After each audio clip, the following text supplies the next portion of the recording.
전쟁을 모르는 세대에게 사사기 3장 1절에서 11절 말씀입니다. 여호와께서 가나안의 모든 전쟁들을 알지 못한 이스라엘을 시험하려 하시며 이스라엘 자손의 세대 중에 아직 전쟁을 알지 못하는 자들에게 그것을 가르쳐 알게 하려 하사 남겨두신 이방 민족들은 블레셋의 5 군주들과 모든 가나안 족속과 시돈 족속과 바알 헤르몬 산에서부터 하맛 입구까지 레바논 산에 거주하는 히위 족속이라.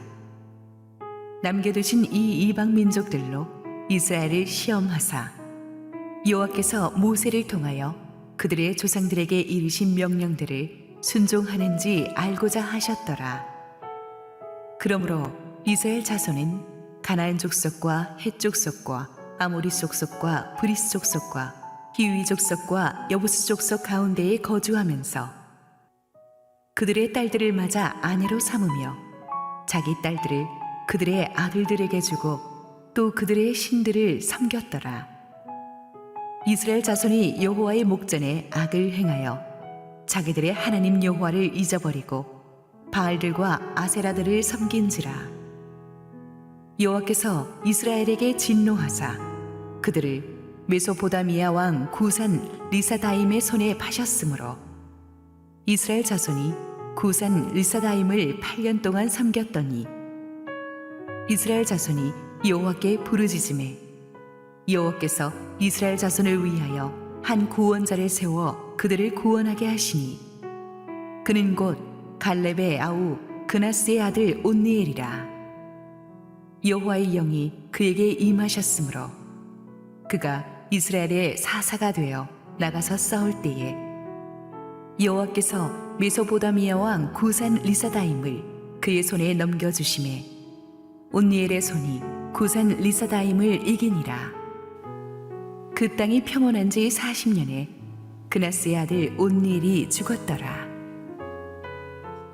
할렐루야. 우리 하나님께 감사와 영광의 박수 올려드리겠습니다. 우리 함께 기도하시고 하나님 말씀 듣겠습니다. 사랑하는 아버지, 오늘도 하나님의 음성을 듣고 혼탁한 시대를 뚫고 나가는 승리하는 믿음을 갖게 하여 주옵소서. 부족한 종은 온전히 감춰주시고 우리 주님 홀로 영광 받으시옵소서. 예수님 이름으로 기도했습니다. 아멘. 인류가 살아오는 동안에 항상 기성세대와 신세대 간에 참 간극이 존재해 왔죠. 수천 년 전에 이 수메르 문명의 점토판에도 보면은 요즘 젊은 것들은 버릇이 없다는 문구가 새겨져 있었다고 합니다. 요즘 우리나라도 보면 세대 간의 갈등이 아주 심각한 듯 보입니다. 그러나 하나님께서는 이 부모 세대와 자녀 세대가 적어도 한 몇십 년의 기간은 오버랩돼서 같이 살면서 서로에게 긍정적인 자극과 선한 영향력을 끼치기를 원하십니다.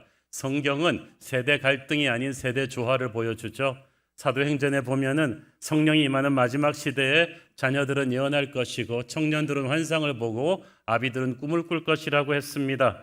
자녀의 세대, 청년의 세대, 아비의 세대가 적어도 3세대가 함께 성령의 역사를 체험하며 하나님의 나라를 만들어갈 그런 비전을 우리 교회는 꿈꿔야 되는 줄로 믿습니다. 오늘 우리가 다루고자 하는 사사기서 본문은 한 시대에 존재했던 2개의 세대를 다루고 있습니다. 1절부터 2절까지 읽습니다. 여호와께서 가나안의 모든 전쟁들을 알지 못한 이스라엘을 시험하려 하시며 이스라엘 자손의 세대 중에 아직 전쟁을 알지 못하는 자들에게 그것을 가르쳐 알게 하려 하사 남겨두신 이방 민족들은. 자, 여기서 보면 하나님께서 아직 전쟁을 알지 못하는 세대에게 가르치시고 시험하실 것이 있다고 하셨어요. 오늘 본문에서는 그냥 나이를 가지고 신세대, 기성세대를 나누는 것이 아니라 과연 전쟁을 아느냐 모르느냐, 그러니까 지식적으로 아는 게 아니라 체험을 했느냐 안 했느냐를 가지고 세대 구분을 하십니다. 옳은 것 같아요. 왜냐하면 나이만 가지고 사람 판단하기 참 어렵습니다. 나이가 많아도 철이 안 든 사람이 있는가 하면 나이가 젊어도 어딘지 모르게 영적인 무게와 지혜가 있는 사람이 있거든요. 그런 맥락에서 하나님께서는 단순한 나이 차이가 아니라 전쟁을 아는 세대와 모르는 세대로 구분을 하셨습니다. 여기서 전쟁이라 함은 여호수아가 그 광야 시대를 거쳐서 이스라엘 백성을 이끌고 여호수아가 가나안 땅 정복 전쟁을 치른 그 7년 반의 시간을 의미하는데, 전쟁을 하는 세대는 바로 광야에서 태어나서 20, 30대의 나이에 이 전쟁을 치러낸 기성 세대들입니다. 그들은 고난의 훈련을 받은 사람들이었습니다. 하나님의 영광을 보았고 하나님의 음성을 들었습니다. 만나라는 미라클 푸드를 먹었고 요단강을 가리고 여리고를 무너뜨리는 그 현장에서 하나님의 기적을 체험하며 찬양했던 사람들이었습니다. 그들은 목숨을 걸고 전쟁을 치렀지만 그 뒤에도 긴장감에서 벗어나지 못하고 나라의 기초를 세우기 위해서 밤낮 없이 일만 하며 살았습니다. 외세의 침략에 굴하지 않는 강한 나라, 삼시세끼 굶지 않아도 되는 잘 사는 나라를 만들어서 후손들에게 물려주겠다는 꿈이 이 세대에게는 있었습니다. 그런데 그 뒤에 몇십 년의 세월이 흐르면서 여호수아와 전쟁을 하는 세대가 서서히 사라져가고 새로운 세대가 일어났으니 그들이 바로 사사기서 초입을 장식하는 전쟁을 경험하지 못한 신세대였습니다. 그들은 광야에 배고프고 고달픈 시절을 경험하지 못했습니다. 미라클 푸드 만나, 구름 기둥, 불 기둥 다 부모의 얘기로만 전해 들었습니다. 하나님의 기적과 영광을 직접 목격하지 못한 세대가 이제 40대, 30대, 50대가 되면서 이스라엘의 오피니언 그룹이 되었고 나라를 이끌고 가는 주도 세력이 되었습니다. 그들은 부모가 피땀 흘려 정복한 가나안에서 행복하게 사는 것은 너무나 당연한 거라고 생각했습니다. 감사의 마음이 사라진 지가 오래되었고 부모 세대는 그들 눈에 보기에 고집세고 세련되지 못해서 대화가 안 된다고 생각했습니다. 전쟁을 모르는 세대였습니다.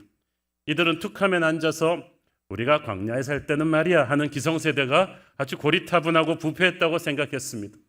반면에 기성세대는, 젊은 세대는 고마워할 줄도 모르고 어른 존중할 줄도 모르고 어디로 튈지도 모르는 아주 위험하고 불안한 아이들이라고 생각했습니다. 그래서 이들이 함께 살아야 했던 사사기서 초입부의 수십 년은 상당한 갈등이 있었을 것입니다. 그런데 또 한 측면에서 보면 2절에 보면 하나님께서는 가나안 땅 곳곳에 어느 정도의 이방 민족들을 남겨두셨다고 했어요. 참 이상한 일입니다. 우리가 분명히 알고 있기로는 약속의 땅을 정복한 부모 세대가 정복 전쟁을 완전히 마무리하지를 못해서 반쪽짜리 승리로 끝냈기 때문에 가나안의 저항이 너무 세서 곳곳에 가나안 부족들이 좀 남아 있었다고 알고 있는데 하나님께서 남겨두셨다는 거예요. 거기에 하나님의 섭리가 있었다는 뜻입니다. 하나님의 섭리, 영적인 의도가 무엇이겠습니까? 첫째는 이스라엘 자손들에게 영적인 긴장감을 유지시켜주기 위함이었습니다. 1절, 2절에 보면 전쟁을 모르는 세대를 시험하시고 가르치시려고 했다는 거죠. 시험은 여기서 테스트한다. 뭔가를 계속해서 체험으로 알게 한다는 뜻이에요. 그때 여기 언급된 블레셋 5 군주들과 모든 가나안 족속들은 이 지도를 보면 이스라엘의 남서쪽, 남동쪽, 북서쪽, 북동쪽을 자리 잡고 있었습니다. 마치 그냥 사방에 우겨쌈을 당한 것 같은 형국인데 이들을 남겨두셨다는 것은 언제든지 전쟁이 터질 수 있는 불씨를 남겨두셨다는 얘기죠. 참 이상하지 않습니까? 하나님께서 사랑하는 이스라엘 백성들한테 왜 그런 위협 속에 살게 하셨을까요? 부모 세대가 전쟁 때문에 고생했으니까 자녀 세대에게는 problem free, 전쟁이 없는 평화로운 시대를 남겨주기 위해서 적들을 다 몰아내 주셔야 할 것 같은데 하나님께서는 왜 이것을 허락하셨을까요? 왜 전쟁의 긴장감이 계속되게 하셨겠습니까? 그렇지만 이것이 오히려 하나님의 사려 깊은 배려입니다. 노예가 껍질을 찢고 나오려고 몸부림치는 모습이 안타까워서 어떤 사람이 가위로 실을 끊어주었습니다. 자기 생각에는 노예를 도와주었다고 생각했습니다. 그런데 그렇게 껍질 밖으로 나온 나비는 비틀비틀거리더니 결국 날지 못하고 폭삭 넘어졌어요. 힘들어도 스스로의 힘으로 껍질을 깨고 나온 나비만이 찬란하게 날아갈 수 있다는 것을 몰랐습니다. 인위적인 수단으로 그걸 끊어주니까 사단이 난 거죠. 오늘날 자녀 교육도 마찬가지입니다.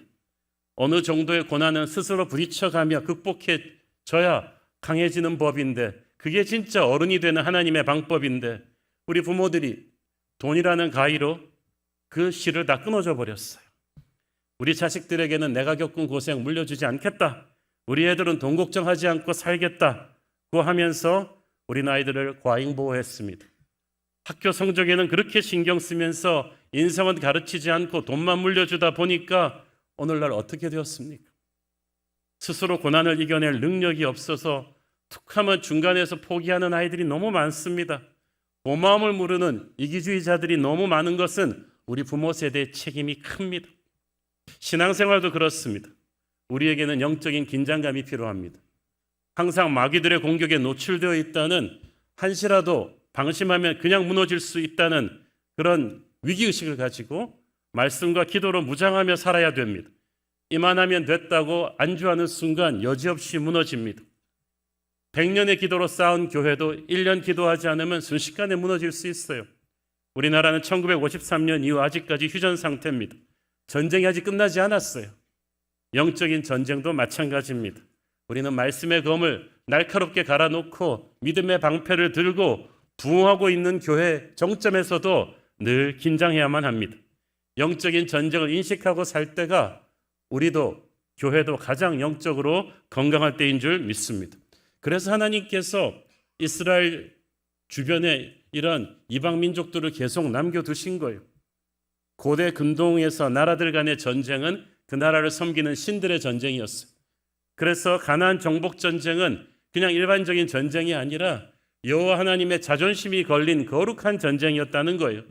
하나님이 우리를 통해서 우리를 위해 대신 싸워주는 전쟁이기 때문에 이때 이스라엘에게 필요한 것은 무기나 전쟁 기술이 아니라 순종입니다. 기도였습니다. 이스라엘의 전쟁을 알지 못하는 세대는 이 사실을 정확하게 인지해야만 했던 거죠. 역설적이지만 평화는 평화한다고 이루어지는 게 아니라 전쟁을 각오하고 준비하는 자만이 지킬 수 있는 것입니다.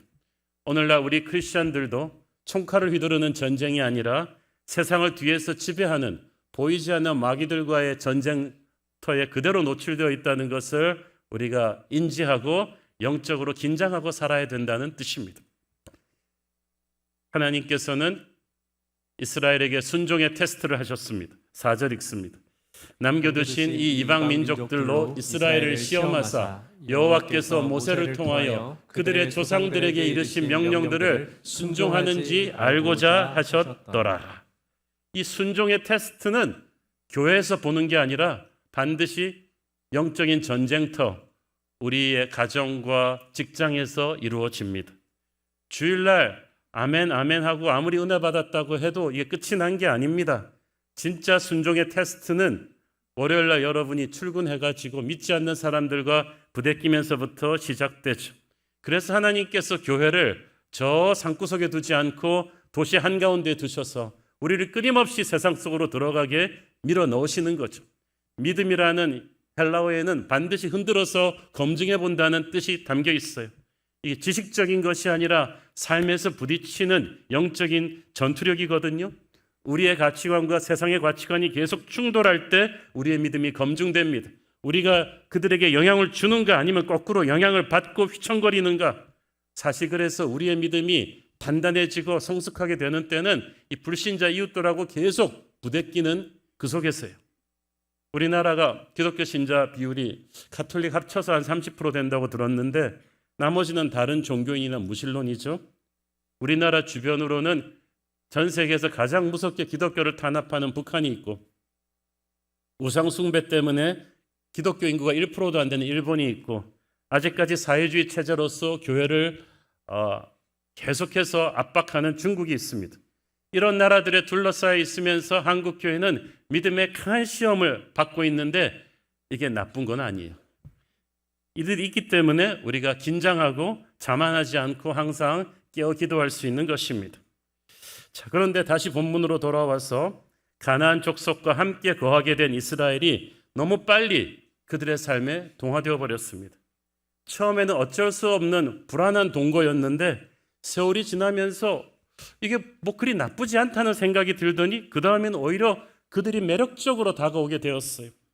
무엇보다도 6절에서 자녀 세대가 그들과 결혼하게 되었습니다. 이게 치명적이에요. 6절 보세요.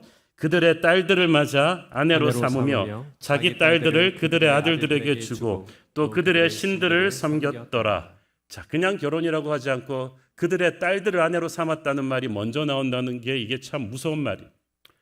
우리 교회도 보면은 이렇게 예수 안 믿는 배우자들 이제 결혼하는 청년들이 있습니다. 그런데 참 희한한 게 그 불신자가 남자일 경우는 우리 자매들의 강한 영성으로 압도해가지고 거의 90% 교회 데리고 와서 세례받고 교회 다녀요. 또 거꾸로 배우자가 불신자가 이 여자일 경우는 안 됩니다. 우리 형제들이 거의 생존율이 70%가 안 되는 것 같아요. 그냥 역으로 전도 당해가지고 제가 저 자매를 전도하겠습니다 그래 놓고는 지가 전도 당해가지고 그냥 교회를 안 나오기 시작하고 그래서 성경도 그런 거 봐요. 그들의 딸들이 무섭다.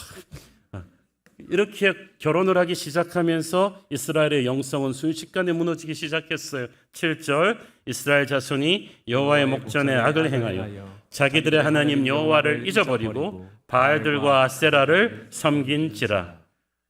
악을 행하고 하나님을 잊어버리고 우상 숭배하는 게 딱 한 세대 만에 이렇게 되었다는 것을 우리는 어떻게 봐야만 합니까? 저는 전쟁을 모르는 이 자녀 세대의 영적인 붕괴의 원인 제공을 전쟁을 아는 그 당시 이스라엘의 부모 세대가 했다고 생각합니다.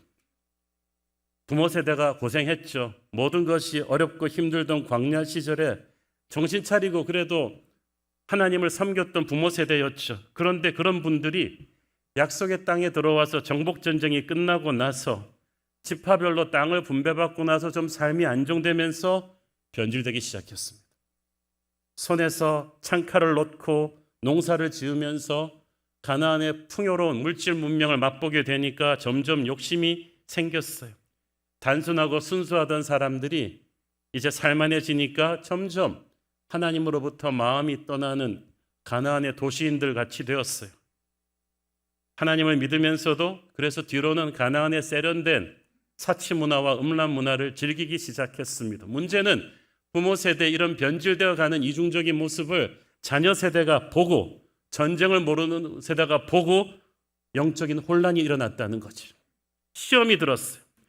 여호수아 살아있던 때부터 그런 조짐이 많이 보여가지고 여호수아가 아주 준열하게 경고하고 세상을 떠났잖아요. 그 덕분에 여호수아와 함께했던 장로들이 살아있는 때까지는 그래도 좀 버텼는데 그 뒤부터 붕괴됐죠. 그런데 이 사실이 과연 3,500년 전 이스라엘 백성들에게만 해당되는 일이겠습니까? 오늘날 우리 한국 교회 부모 세대와 자녀 세대 안에 일어나는 상황도 별로 다르지 않은 것 같아요. 40대 중반 이상의 기성세대는 정말 가난하던 나라를 일으켜 세우기 위해서 피땀 흘려 일했죠. 몇십 년 만에 그래서 산업화와 민주화 두 마리 토끼를 다 잡는 한강의 기적을 이루었습니다. 그런데 작금의 대한민국의 현실이 정치 경제적으로 사방에 빨간불이 켜진 것은 여러분 다 아실 것이고 무엇보다도 사람들의 마음이 너무 분열되었고 사나워졌고 젊은이들이 너무 꿈을 잃고 우울증에 빠지고 있는 이 현실이 더 개탄스러운 것입니다. 왜냐하면 우리 부모 세대가 그토록 자랑스러워하는 산업화와 민주화의 또 다른 측면, 그 그림자가 너무 크기 때문이에요.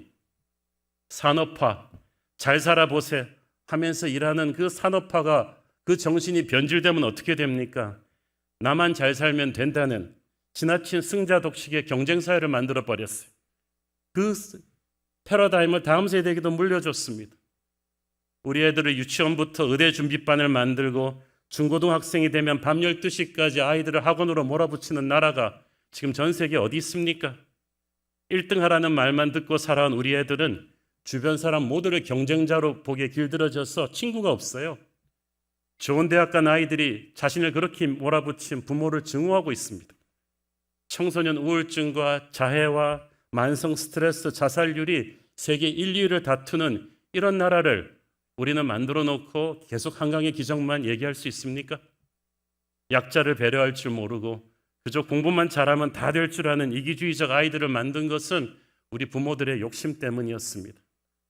한 예로 수십 년에 걸친 기성세대의 무분별한 부동산 투기로 인해서 오늘날의 청년 세대는 대부분 내 집 마련의 꿈을 접고 사회생활을 시작합니다.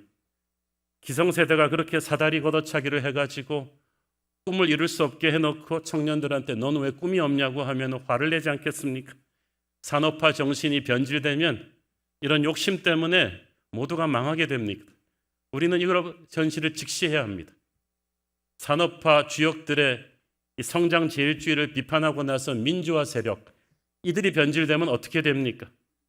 잘못된 권위주의에 저항하면서 약자의 소리를 대변한 것까지는 좋았지만 이제는 모든 권위를 무너뜨려 버렸습니다. 우리나라에 지금 어떤 권위가 남아 있습니까?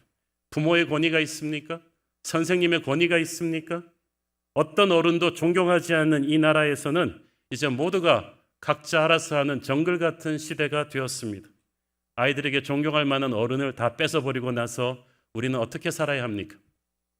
못된 농장주를 쫓아낸 뒤에 자신들은 더 무서운 폭군이 된 조지 오웰의 동물농장에 나오는 돼지들을 기억하시죠?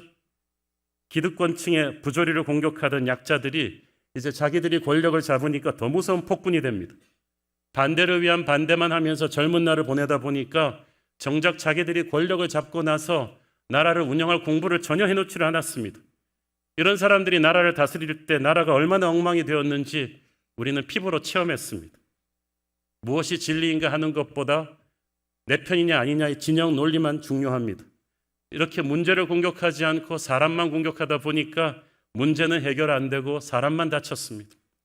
진영 갈등 때문에 부모 자식도 갈라놓는 험악한 나라가 되었어요.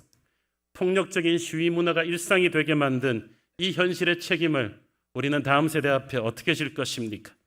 민주화의 가치가 변질되면 그렇게 되는 거예요. 그런 맥락에서 저는 보수 진보 할 것 없이 산업화나 민주화의 주역들이 40대 중반 이상의 우리 어른들이 자녀 세대들 앞에서 반성해야 된다고 생각합니다. 선거 때만 되면 요즘도 그렇지만 정치인들은 앞다투어서 자사전을 냅니다. 젊은이들 보기에 부끄럽지도 않습니까? 지금 우리가 자사전 낼 때가 아니라 참여록을 쓸 때입니다. 교회는 더욱 문제가 심각하죠. 가난하고 힘들었던 시절 한국 교회를 키웠던 그 불같은 기도의 열정은, 회개의 눈물은, 겸손한 섬김은, 희생적인 헌신은 다 어디로 가버렸습니까? 우리는 예수 믿는 우리 크리스천 부모 세대들이 주일날 보이는 모습과 주중에 세상에서 사는 모습이 너무나 달랐다는 것에 대해서, 그래서 우리를 지켜보았던 전쟁을 모르는 다음 세대에게 큰 영적인 혼란과 시험을 주었다는 것을 하나님 앞에서 뼈아프게 회개해야 됩니다. 그 때문에 상처받고 믿음을 떠난 아이들이 너무나 많습니다. 전쟁을 아는 세대였으면서 고난을 아는 우리 세대가 믿음대로 살지를 못했어요. 그래서 인구 30%가 크리스천이라는 이 나라에서 이런 망가진 현실이 온 거예요. 하나님 앞에서 우리는 회개해야 됩니다. 하지만 동시에 전쟁을 알지 못하는 40대 미만의 우리 젊은 세대에게도 제가 당부하고 싶은 말이 있습니다. 여러분의 부모 세대를 불쌍히 생각하십시오. 좀 이해하려 하는 마음을 가져보십시오. 내 어머니가 나병 환자라 할지라도 내 어머니를 부끄러워할 수 없다는 식기처럼 여러분이 꼰대라고 부르는 그 기성세대가 그들이처럼 고집세고 화잘내고 앞뒤가 맞지 않고 키오스크도 잘 못하고 SNS도 잘 못하는 세계화에 맞지 않게 촌스럽다고 느끼는 그 기성세대가 그래도 이 나라를 살렸습니다. 완전한 모범은 없었습니다. 그들도 인간이기에 많은 약점과 실수가 있었지만 그래도 주어진 환경에서 최선을 다했습니다. 여러분이 이미 지어놓은 집이 여러 가지로 문제가 있다고 불평할 수는 있습니다. 하지만 그래도 아무것도 없는 황무지에 집 짓는 것보다는 여러분은 덜 힘듭니다. 황무지에서 맨 땅에서 집을 지어야 했던 여러분의 부모 세대가 지난 세월 어떤 비바람을 감내했는지를, 그 눈물의 역사를 여러분은 조금만 이해해 주기를 바랍니다. 지금은 코리아 프리미엄이 아주 높은 시대죠. K-드라마, K-팝의 한류 열풍이 전 세계를 불어서 여러분 세계 어디를 배낭여행을 가도 한국인이라 그러면 알아줍니다. 하지만 우리 부모 세대가 어렸을 때 코리아의 이미지는 그렇지 않았습니다. 세계 어디를 가도 한국이 어디 있는 나라냐고 하면서 일본인보다 중국인보다 못한 취급을 받던 시대가 바로 몇십 년 전입니다. 모두가 메이드 인 코리아 제품을 무시하던 그 시절에 부끄러움을 참고 그 제품을 들고 전 세계를 다니면서 팔았던 부모 세대, 그런 줄 하면서도 부끄러운 줄 모르고 피곤한 줄 모르고 일할 수 있었던 것은 우리 자녀 세대만은 남들 앞에 기죽지 않는 그런 나라에 살 것이라는 꿈 때문이었습니다. 자녀는 부모한테 섭섭한 것만 기억하고 부모는 자녀한테 미안한 것만 기억한다는 말이 있죠. 그런 부모 세대에게는 여러분이 모르는 강인함이 있습니다. 인내가 있고 용기가 있고 전 세계가 두려워했던 부지런함이 있습니다. 나라를 사랑하고 자녀를 사랑하는 열정으로 그래도 이만한 나라를 만들어서 왔습니다. 그런 좋은 점을 여러분들이 배우려고 하십시오. 그들의 모든 실패와 약점은 타산지석으로 삼으면 되죠. 전쟁을 아는 세대, 고통을 아는 부모 세대와 전쟁을 모르는 세대, 그렇지만 꿈과 열정이 있는 우리 자녀의 세대가 예수 안에서 만나는 곳, 바로 그것이 교회인 줄을 믿습니다. 세상은 세대의 갈등을 만들지만 유도하지만 성령께서는 세대 조화를 시키십니다. 예수 안에서 우리가 하나가 되어서 함께 하나님의 새 역사를 창조해 가는 곳, 그것이 바로 교회인 줄로 믿습니다. 다시 본문으로 돌아와서 하나님을 버리고 우상 숭배에 심취한 이스라엘을 하나님이 그냥 두지 않으셨습니다. 몇 번 말씀드리지만 하나님은 결코 하나님의 백성들이 성공적으로 죄짓고 사는 것을 묵과하시지 않습니다. 8절 읽습니다. 여호와께서 이스라엘에게 진노하사 그들을 메소포타미아 왕 구산 리사다임의 손에 파셨으므로 이스라엘 자손이 구산 리사다임을 8년 동안 섬겼더니, 메소포타미아는 저 북쪽에 있는 아주 거대한 왕국인데 그 리사다임이 딴 나라 놔두고 하필이면 이스라엘을 내려와서 공격하고 점령하고 압제했어. 이 리사다임이라는 이름의 뜻은 보통 사람보다 2배나 악한 사람이란 뜻이에요. 이런 지독한 정복자가 압제했으니까 8년 동안 그 고통이 얼마나 심했겠습니까? 그것은 하나님이 이스라엘을 정신 차리게 하는 징계의 회초리였습니다. 9절, 이스라엘 자손이 여호와께 부르짖음에 여호와께서 이스라엘 자손을 위하여 한 구원자를 세워 그들을 구원하게 하시니 그는 곧 갈렙의 아우 그나스의 아들 온니엘이라. 자, 여기서 중요한 것은 부르짖음이에요. 징계의 때는 시간이 지난다고 끝나지 않고 인간적인 도움을 끌어온다고 끝나지 않고 회개해야 끝납니다. 겸손히 엎드려 회개해서 하나님의 마음이 움직여야 징계의 때는 끝나는 거예요. 하나님은 우리의 진실한 회개를 기다리고 계십니다. 빨리 회개하면 빨리 풀어주실 것입니다. 이스라엘 백성들의 그 간절한 회개와 부르짖음에 대한 하나님의 기도 응답이 온니엘이죠. 온니엘은 영적 영웅의 DNA가 있는 가문이에요. 여호수아와 쌍벽을 이루었던 갈렙의 조카거든요. 그리고 사위였어요. 저 갈렙도 점령하기를 어려워했던 드비를 정복해낸 놀라운 용기와 지혜의 사람이었어요. 그래서 갈렙의 후계자가 되었죠. 자, 그런데 이런 훌륭한 온니엘이 지난 8년간 리사다임이 이스라엘을 압제할 때는 어디서 뭐 하시다가 8년 후에야 일어나게 되었을까요? 첫째는 온니엘은 약속의 땅 남쪽에 위치한 유다 지파 사람이었어요. 이 침략, 메소포타미아 왕국의 침략은 북쪽에서부터 내려왔는데 온니엘이 위치한 유다는 제일 남쪽에 있었잖아요. 그 당시 사사시대는 전 지파를 하나로 묶는 구심점이 없었기 때문에 각 지파들은 자신들의 경계지역이 침범받지 않는 한은 별로 움직이려고 하지 않았어요. 아마 온니엘도 그때까지만 해도 나는 유다의 땅만 지키는 것만 해도 벅차다. 나는 유다의 지도자라는 그 당시 모든 지파들의 지도자들이 하는 생각을 했을 거예요.